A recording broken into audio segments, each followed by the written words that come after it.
right, guys out there, who would you rather marry? A girl boss or a trad wife? It seems like Gen Z is choosing the latter.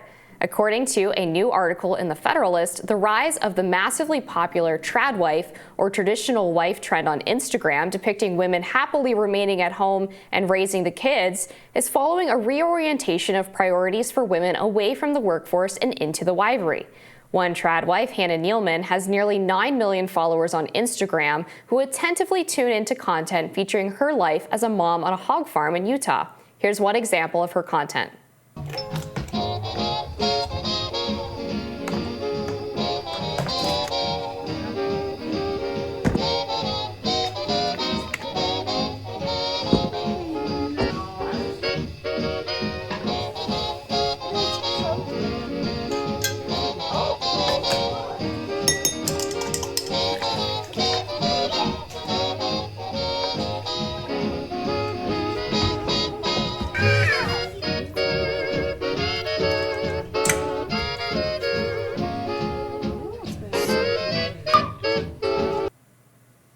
Some question whether this lifestyle is possible or even desirable. Nealman's is married to the son of JetBlue's founder with a net worth of nearly $400 million. This has led to accusations that this lifestyle only works for the ultra-rich. Others say the rise of the trad wife is just an excuse to push back on the gains made by feminists in the modern era and return women to a more subservient role. Here to discuss is author of this Federalist piece and a research associate at the Heritage Foundation, Emma Waters. Emma, welcome back to Rising. Hi, thanks for having me. Right, so a lot of this trend, I think, started during the pandemic, and a lot of women ended up leaving the workforce after their jobs went remote. This was talked about in the media as sort of a tragic trend about how they needed to actually figure out how to get women back to work. But a lot of women that I've talked to say that the pandemic basically reminded them that they actually enjoy being at home and enjoy taking care of their kids. Where did your inspiration for this piece come from, and what has been your experience in terms of the research that you've been doing on the rise of this trad wife trend? So I'll be the first to admit that I was actually highly skeptical of the trad wife influencers for a long time and really critical of them.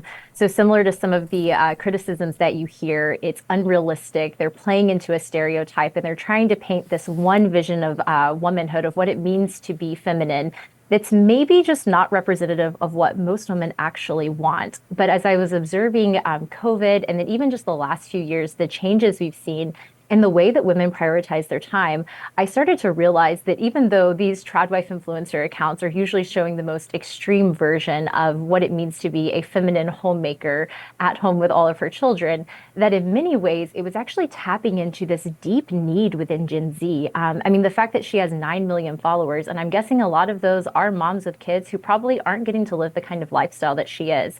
That there is this inherent and like deep hunger among women to really be at home with their children. And I think many women experience the burnout of girl boss culture, of the corporate full-time work lifestyle where you're rushing the kids off to school or to daycare, you're getting to work, you're doing the best job that you can, and then you have to hurry and go pick them back up, and then dinner's ready. And then it just goes on. And COVID introduced this restful time where all of a sudden you could slow down, you could take time with your kids and really enjoy some of the more domestic arts that many aspects of our modern and especially urban life don't allow. And so all of that together and just seeing the happiness that a lot of women were deriving from this, I thought it was something really important to consider more closely. You know, in the state I'm in right now, the state of Iowa, childcare is $865 a month on average. It seems really telling to me that we've seen kind of a correlation with this glorification, if you will, of stay-at-home mom influencing, right? Kind of romanticizing the idea of staying at home. I'm wondering, you know, how much of this is coping with high childcare costs and not really having much of a choice to work a job where you're making potentially a similar amount of money instead, you know, just staying at home and doing that work yourself instead of paying someone else out. I just don't think Gen Z would really want to go back to the 1950s, which I think is where a lot of this trad wife core comes from, when women couldn't have their own bank account or buy a car. It wasn't until the 1960s that you could, but only with your husband's signature. And then finally in 1974, it became legal for women to have their own finances. And so I just don't think a lot of Gen Z women want to go back to that. But I can understand, whether it's financial constraints, meaning you're going to stay home and you want to romanticize your life for the internet, or you just like the idea of being home with the kids. But I'm skeptical that people want to go back to the actual world legally of what the 1950s was. What's your sense of that? Yeah, it's a great question. And notably, credit card debt did not begin to skyrocket in the United States until women could have their own credit card without their husband's signature. So I'm not advocating we go back, but I think there are some funny trends there. But when it comes to actual childcare, I think you're absolutely right. There are a lot of women who realize that I'm effectively working just to pay someone else to watch my kids. And while many women certainly have jobs that they really love and enjoy, a lot of times they come to the end of the month and they're like, I'm not sure that this is really worth it. And on top of that, I'm missing out on all the really sweet memories with my children that someone else is getting. My mother-in-law once said that she realized that everyone else was getting the best part of her kids. And then by the time she got them, they were tired, they were grumpy, and they were ready to go to bed.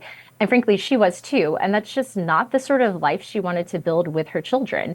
And so if you look at studies that American Compass and the Institute for Family Studies have done, they've actually found that for a lot of women, sort of like self-reported goals, most women report wanting to work something between like a part-time job or just like a really flexible role. And for women in like lower incomes, they just don't want to work and have one partner bring in the money and then they can run the household, which like truly is a real skill in and of itself to run the household on a strict budget, to make ends meet and to really provide a beautiful life for your family. So I think to your point, no, most women don't want to go back to a space where you're really just sitting in the home. And I think a lot of people would argue that wasn't the 1950s, but I think it's important to go back to the even truer vision here that ultimately men and women, husbands and wives, are called to join together in this shared vision of the home, this shared vision that they're called to as partners, and that they're to pursue that together. So this idea that women are at home cleaning and men are out doing the really important work was really a rare phenomenon even in the 1950s that clearly did not sit well with women. And so what I think is exciting is that the overcorrection that some of these TradWife influencers are presenting is hopefully bringing people back to a happy, normal state where women can engage in meaningful work, but also have time to raise their children, to be present with their husbands, and to build a community. Think of all the stats of loneliness and the lack of community, where even women now are reporting fewer and fewer close friends. It's hard to ignore that trend if you're thinking about full-time work, because frankly, when you're in the office all the time, like that is where your energy is going. So I'm hoping that like the outcome here is that we're just able to like reclaim a much happier and balanced life where women are able to do the work that they care about, but also receive the support and flexibility that they need to really build this anti-fragile and very happy life for themselves. I'm still cracking up about the credit card debt comment because women do be spending, but a couple of statistics I've been seeing. So the percentage of mothers who identify as stay-at-home parents has increased by about 10 percentage points in the last year, to 25%, but we still see that 56% of U.S. mothers prefer to stay home. So I definitely think there is something to the argument from some that this lifestyle could be prohibitively expensive as we increasingly fall into this two-income trap. So what are some of the policies perhaps being proposed on a state or federal level that could make it easier for women to pursue perhaps part-time work or staying home entirely without sacrificing the fact that it is very expensive with inflation and the cost of housing now to just have one individual working outside the home? Yeah, and so unfortunately, under the Biden administration, there really seems to be this targeted attack against working mothers. So there are a number of recent legislation or regulatory measures that have been introduced that I actually cover in an article for The Telegraph on Bidenomics and how it's forcing women back into work when maybe they don't actually want to be there. And so unfortunately, you're seeing things like the IRS is requiring reporting on even small purchases through PayPal or through Venmo, where a lot of women who work contracted or flexible jobs selling through Etsy or doing other work like that are able to actually have a really good flexible income that works for their schedule. They're now adding more reporting requirements, more time to it to make it difficult. There are a few other measures that they've introduced that, again, would just add more barriers to women trying to find these creative options for work. And on the positive side, that's what we have to be seen. I know a lot of people would really like to see a way of transforming daycare subsidies in a state and making it like an ESA or an education savings account. So the money that the state has quote unquote set aside for you to send your kids to daycare for free, what if you actually just gave that to the families and let them decide how they spend their daycare money? So maybe that's paying the mom to be home with her children, or maybe that's having a grandmother or another close friend be involved. And I think things like that really empower parents to spend their money and to utilize the resources that they have on a federal and state level in a way that really reflects their values. I think that's the direction a lot of policymakers are interested in going, and that's where we really need to encourage them to go. Policy-wise, I make a lot of my money off of social media. I'm an independent contractor, and a lot of my official income comes through PayPal. So I think it makes sense to have that taxed as formal income. As far as childcare being covered as a part of, women working, but not being offered if the woman's staying home, it makes sense to me because we have all kinds of write-offs related to the cost of doing business, right? And so if you are going to work, whether as an independent contractor or otherwise, daycare does become a cost. We have seen it go up tremendously, 32% since 2019. It's much more expensive. So if you want to work, it becomes almost a prohibitive thing having kids and being a mom. And I think, policy corrections so that that's not the case are generally good. But I think we should really touch on the point that actually the TradWife influencers are working. It is a job to be an influencer. They're, I'm sure, making a lot of money off of brand deals and just the viewership on their content. And I think that it's probably a ton of work to edit all of those videos, to post them, to interact with an audience. And so what do you make of the fact that a lot of these TradWife influencers are actually probably working during most of their waking hours? Yeah. And this is, I think, the thing that initially really bothered me about the influencer movement, because it seemed almost disingenuous that they're saying you should quit your job, go be at home and play with your children, while they themselves are working incredibly long hours to promote themselves, to provide the content, to stay engaged with their followers. Like you were saying, is really just an every moment of your waking day job. But then it really, I think, struck on a deeper level is that women have always worked, right? There's never been like a true ideal that women really shouldn't work, save for maybe a brief period in the 20th century.